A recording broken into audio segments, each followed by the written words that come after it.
Fala pessoal, sejam bem-vindos! Começando mais um vídeo recheado de informações importantíssimas. Mas antes, inscreva-se agora mesmo no canal, deixe o seu like e compartilhe esse vídeo com o máximo de pessoas. Assim você vai estar me ajudando demais. Giro na tela e notícias a seguir.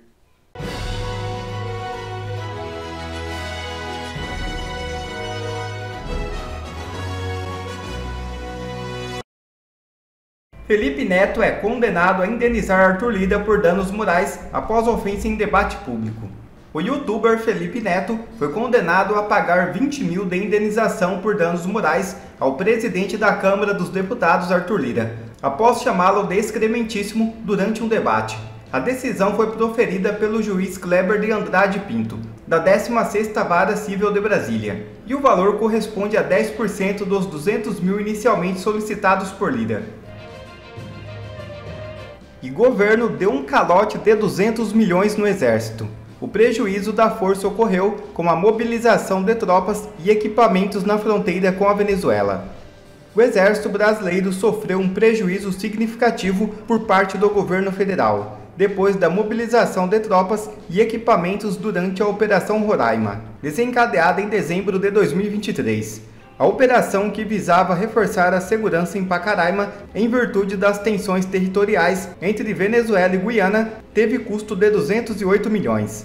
Apesar de as tropas não terem sido empregadas em combate, o Exército utilizou grande parte dos gastos para preparar e deslocar veículos blindados, munições, realizar a manutenção de viaturas, fornecer alimentação e pagar diárias para o pessoal mobilizado. O Exército destina o orçamento anual apenas para despesas administrativas e treinamentos de pessoal, sem prever verbas para operações emergenciais. Nessas situações, o governo costuma reembolsar os valores gastos. Um exemplo disso é a tragédia no Rio Grande do Sul, quando o governo destinou mais de 600 milhões a ações militares depois das chuvas devastadoras. O pedido de reembolso foi formalizado e representantes do Exército se reuniram com a equipe econômica para tratar da compensação financeira. No entanto, segundo militares, o governo não cumpriu o reembolso, o que resultou na redução dos estoques de combustível e munição. Os cortes no orçamento das Forças Armadas, anunciadas em agosto de 2023, agravaram ainda mais a situação ao bloquear 122 milhões de reais, o que afetou diretamente a capacidade operacional e o planejamento de futuras aquisições do Exército. Os melancias não quiseram apoiar esse governo, agora toma aí! Kassab é um dos pilares de Moraes e da ditadura do judiciário, diz Geyer. O deputado federal criticou o presidente do PSD. A batalha contra essa ditadura do judiciário, ela não vou dizer nem que ela deu uma pausa, ela está focada agora em enfraquecer o partido que sustenta essa ditadura, que é o PSD. Nós pode ter certeza, as estimativas que o PSD de prefeitos eleitos há 4 meses atrás não chega nem aos pés do que eles estão estimando agora. Eles já perderam ali em torno de 30% a 25% das prefeituras que eles acreditavam que seriam capazes de controlar. Então já será um enfraquecimento muito grande do PSD. Aqui mesmo em Goiânia, nós tínhamos um candidato do PSD, um senador, que estava pontuando ali entre os primeiros colocados, com 19%, 20%. Na última pesquisa ele caiu para 9%.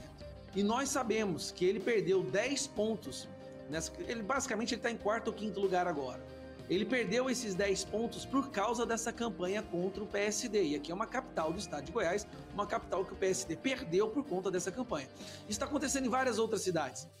Desde que nós lançamos essa campanha, o que não falta é todos os dias prefeitos revoltados gravando vídeos, mandando para mim, suplicando para falar dessa exceção ou daquela exceção. E eu concordo com o Nicolas, nós estamos numa guerra, não é para fazer prefeitos. Se o Brasil estivesse numa situação de temperatura estável e pressão estável, nós poderíamos focar nisso. Nós estamos numa guerra de resgate da nossa democracia. E o PSD é hoje o partido que mais prejudica esse nosso projeto. Então, eles vão perder muito terreno agora nessas eleições municipais. Depois das eleições, segundo turno, onde houver segundo turno, nós vamos sim esperar o posicionamento de todos os candidatos que estiverem disputando no segundo turno, o seu posicionamento em relação à ditadura, ao Alexandre de Moraes, porque a partir disso, muitas pessoas falam, mas o prefeito não tem nada a ver com isso. Tem sim, porque serão esses prefeitos que vão usar toda a máquina, toda a estrutura em 2026 para eleger senadores. Então, quanto mais prefeitos nós elegermos agora, que tem uma consciência da situação que o Brasil está, do perigo que o PSD representa e de como nós precisamos de um impeachment, então mais chances nós teremos de eleger os senadores que pautem isso, que estejam dispostos a levantar essa bandeira. Por isso, eu considero que nós só devemos votar em prefeitos que tenham essa percepção. A percepção de que a democracia no Brasil já não existe e que algo precisa ser feito. Porque esse prefeito, ele vai propagar essa bandeira dele através do seu apoio para o Senado, para o governo e também, em 2026, para o nosso próximo presidente da República. E foi onde nós erramos no passado, onde a direita sempre errou, ela não se preocupara em formar as suas bases, vereadores e prefeitos. Agora não. Agora nós não só vamos formar os nossos prefeitos, vamos aumentar prefeitos de direita, como prefeitos muito bem selecionados em pautas específicas para nos apoiar em 2026, para que em 2026 nós possamos fazer o maior número de senadores e lá em 2026 a gente fazer um limpa no STF. Dependendo do número de senadores que nós elegemos em 2026, não será apenas o Alexandre de Moraes que vai sair da Suprema Corte. Sabe uma coisa que diferencia o Brasil do resto dos países democráticos? É que no Brasil nós temos os ministros da Suprema Corte mais vaidosos da história. Em algum outro país, você já viu ministros do STF constantemente dando entrevistas e palestras e aparecendo na televisão? Não. Por serem ministros da Suprema Corte, eles têm como prerrogativa, ou aliás, como fundamento, se manter o mais distante do debate político, para não parecerem ser tendenciosos. No Brasil, não. No Brasil, os ministros do STF aparecem mais do que deputados, senadores, até mesmo mais do que o próprio presidente. E aí o Barroso, o grande iluminado Barroso, foi dar uma entrevista ontem. E olha as asneiras que o cara fala.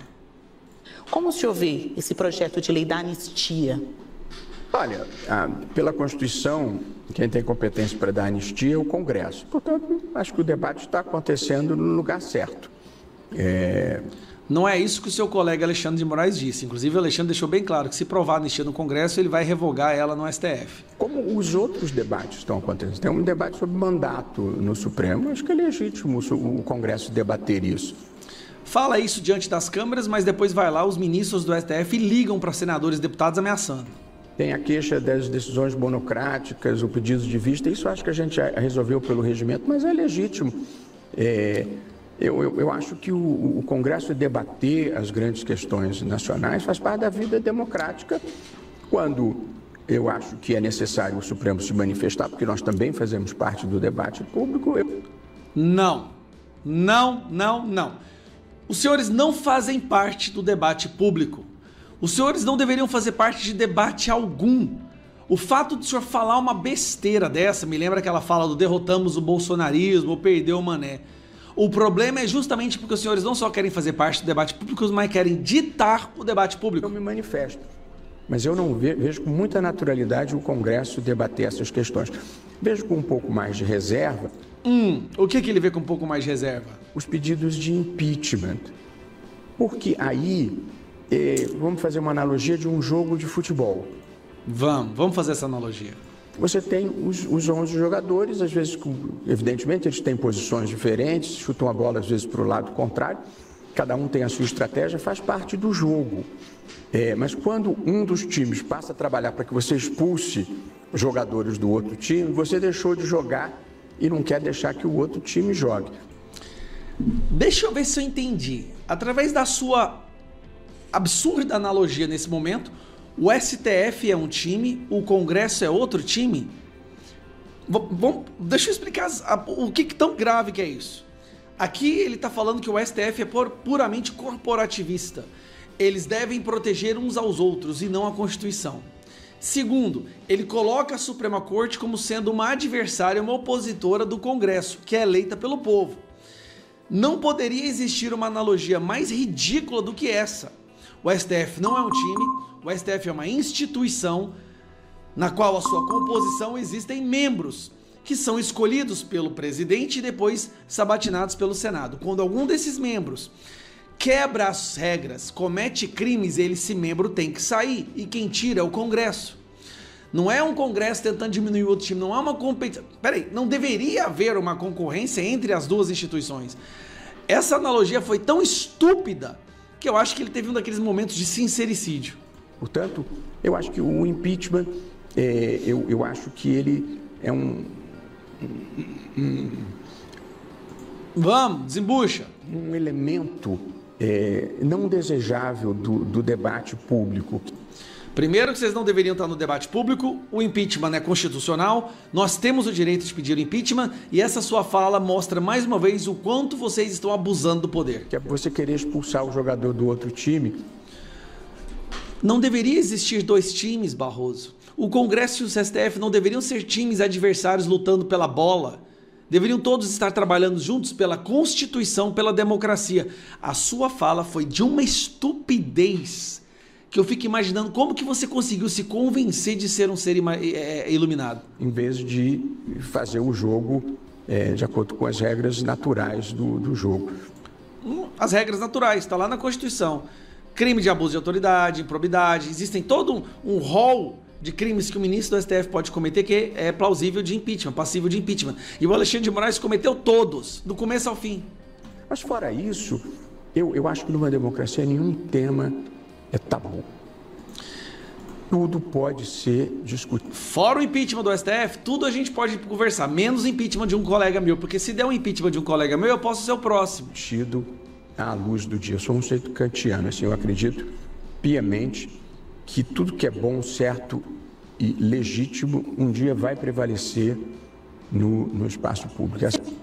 Eu concordo com você. Tudo que é bom, certo e legítimo um dia vai prevalecer no espaço público. E sabe o que é bom, certo e legítimo? O STF voltar a ser uma Suprema Corte. Um tribunal que preserva a Constituição, a liberdade de expressão e a democracia. E não esse bando de militante travestido de ministros do STF que só envergonham o Brasil cada vez mais, destroem a nossa liberdade, Constituição, liberdade de expressão, segurança jurídica. Hoje, a nossa Suprema Corte, alguns membros da nossa Suprema Corte representam o maior perigo para a nossa nação. E nós, parlamentares, temos sim a prerrogativa constitucional de batalhar, de articular pelo impeachment de um criminoso que ocupe um cargo dentro do STF. Agora, vim falar de time, cara, quem que te falou uma besteira dessa? O Congresso, a Suprema Corte, o Executivo tinham que todos estar trabalhando em conjunto e não de forma oposta. Quem criou essa oposição foram vocês através das decisões absurdas, totalmente tendenciosas, totalmente políticas que vocês vêm assumindo ao longo dos últimos anos. E isso corroeu a imagem do STF. Não fomos nós de direita, foram vocês. Nós simplesmente ficamos indignados com a destruição da nossa Constituição. No último domingo, manifestantes se reuniram na Praça da Liberdade, em Belo Horizonte, para pedir o impeachment do ministro Alexandre de Moraes. Mas o foco não estava apenas em Moraes. Um boneco inflável de Rodrigo Pacheco, presidente do Senado, vestido de banana, foi erguido na praça. O boneco segurava uma placa com a mensagem: "Se não pautar, vamos caçar", em alusão ao processo de afastamento do ministro e à resistência de Pacheco em dar prosseguimento à ação. Parlamentares também participaram do evento, que teve caráter suprapartidário. Entre eles estavam os deputados Nicolas Ferreira e Marcel Van Hatten e o senador Eduardo Girão, que prometeu cobrar Pacheco todos os dias até que ele paute o impeachment de Moraes. A gente ouve e acompanha um trecho do discurso dele. Cobre seus representantes, cobre para que a gente consiga. Está faltando 5 senadores apenas por pedido de urgência conseguir fluir. Eu vou cobrar todos os dias o presidente do Senado Federal. Todos os dias me comprometo com vocês para que ele não tenha descanso com a energia de vocês aqui hoje, com a energia do Brasil que está sendo humilhado. Ele não vai ter descanso até que paute o impeachment do ditador do Brasil. Ana, vamos lembrar aqui que o pedido de impeachment do ministro, esse mais recente, foi entregue ao senador Rodrigo Pacheco no dia 9 de setembro, daqui a pouco completa um mês também, a gente aqui acompanha. E eu lembro até que num dos teus comentários você disse que tinha ouvido aí uma um movimento para também organizar um ato em Belo Horizonte, em Minas Gerais, que é o reduto eleitoral aí de Rodrigo Pacheco. Então a gente traz esse resumo do que ocorreu nesse final de semana e um trechinho aí da fala do senador Eduardo Gerão, que disse que está cobrando aí todos os dias uma posição, uma postura do presidente do Senado.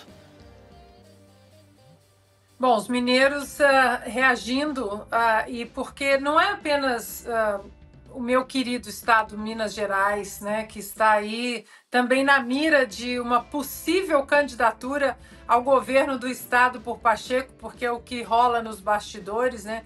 Eu espero que, se isso de fato acontecer, que Minas não caia nessa besteira de sequer considerar o nome desse político para governar o meu querido estado.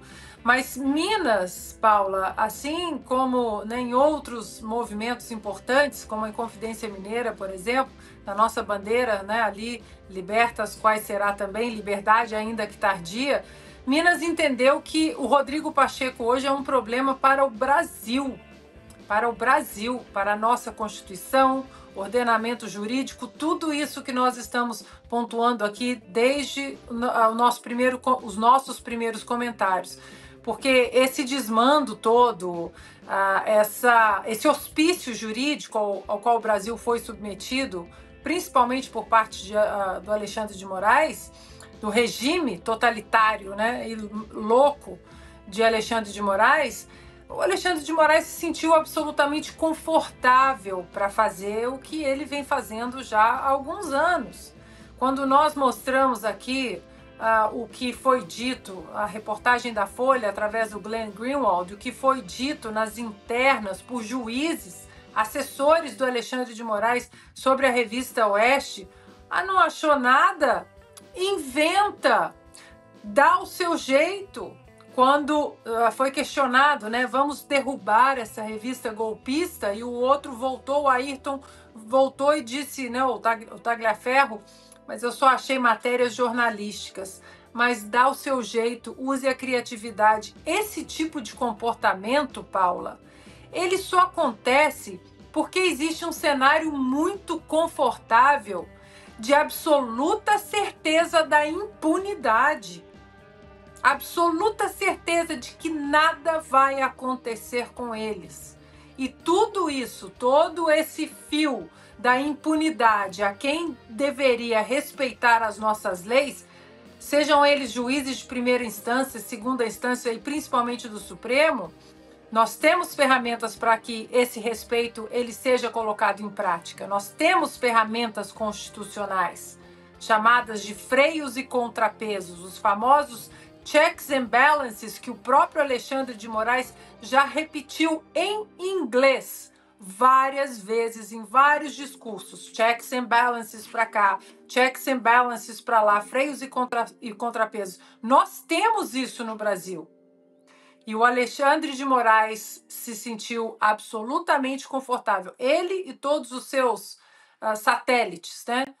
Se sentiram totalmente confortáveis porque eles sabiam que Rodrigo Pacheco, dentro da sua imensa, histórica covardia, não precisava pautar projeto nenhum. Era simplesmente dizer, Senado, precisamos olhar a nossa Constituição que está sendo vilipendiada. Era só isso que ele precisava fazer. Ele poderia até bater lá no Alexandre de Moraes e dizer, olha, estou recebendo uma pressão aqui imensa, mas não dá, né? Então ele e sua covarde histórica falta de espinha dorsal em defender a nossa Constituição vai entrar para a história, porque esse desmando geral jurídico é culpa de Rodrigo Pacheco. Se ele tivesse usado o que nós temos na nossa Constituição para ter freado tudo isso que nós estamos passando, ou pelo menos um pouco, ter mostrado para o Brasil e para o mundo, porque agora o mundo olha para o Brasil,